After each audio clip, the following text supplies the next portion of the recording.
morning, Florida. This is MTV, Marks TV.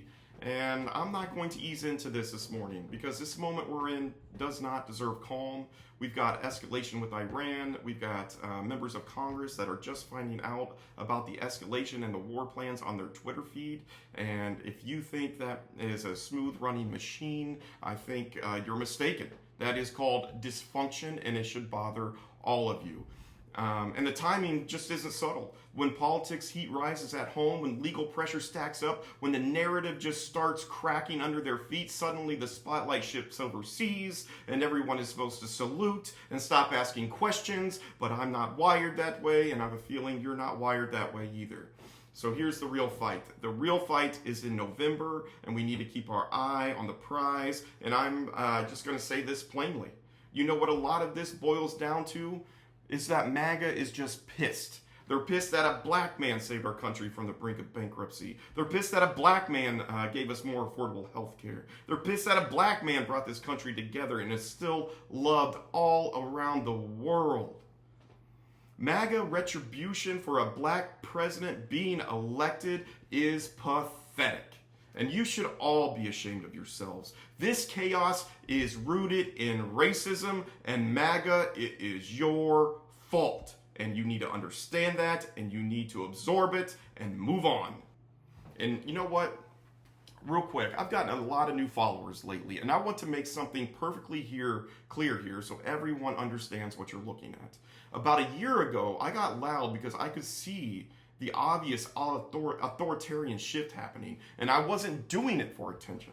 I wasn't doing it for anything other than just helping to keep the guardrails in place to make sure that people knew that somebody out there was paying attention, someone that was willing to call out the racist, power-hungry agenda that we're all being suffered under. Yes, I've taken on Ron DeSantis. Yes, I've been brutal. Yes, I've taken on Trump, and I'm not stopping because there is a very real possibility they try to interfere with the election in November. Let me say that again. There is a very real possibility they are currently trying to influence the elections in November.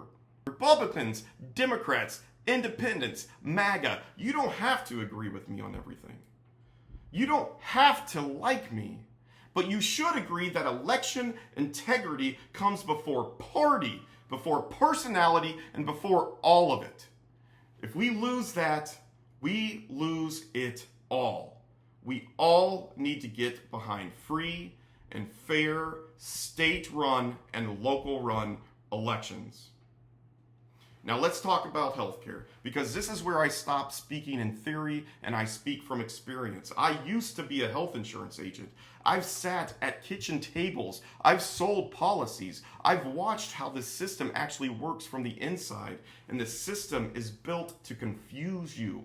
It's built to exhaust you and protect profits from people like you.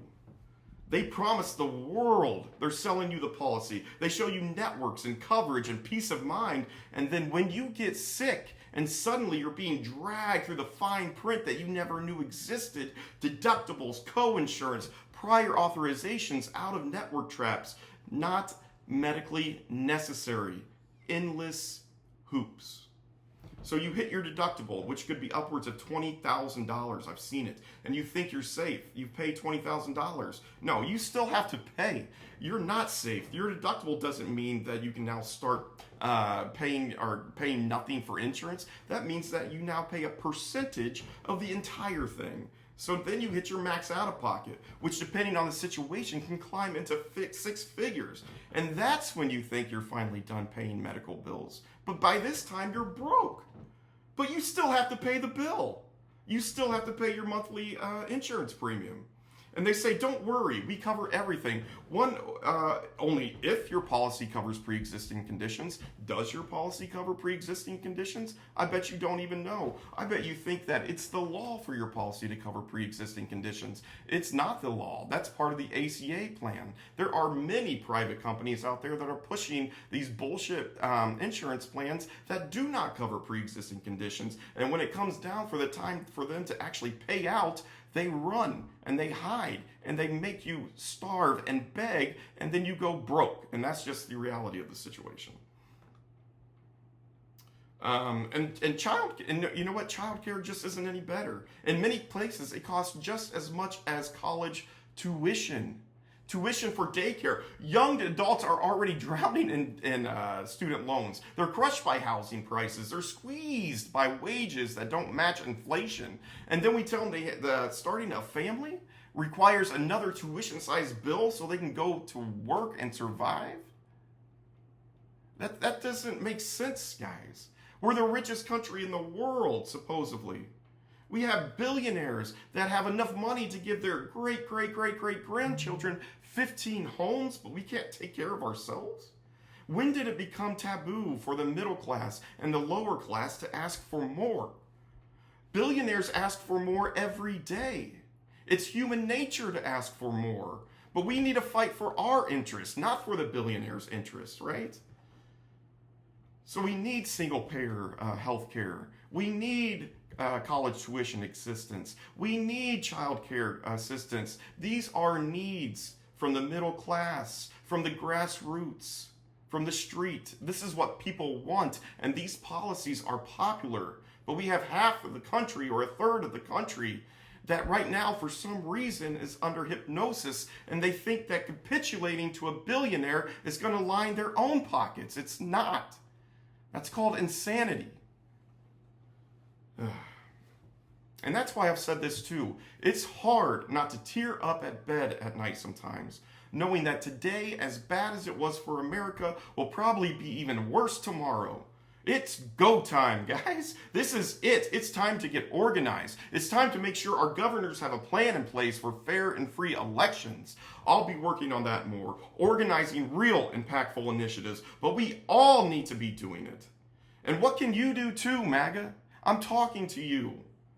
It's not okay.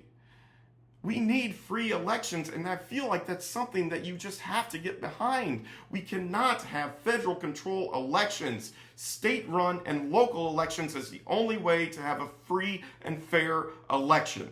Plus, we need to get money out of politics. This is MTV, Marks TV. It's go time, America. This is when it gets real. Let's go.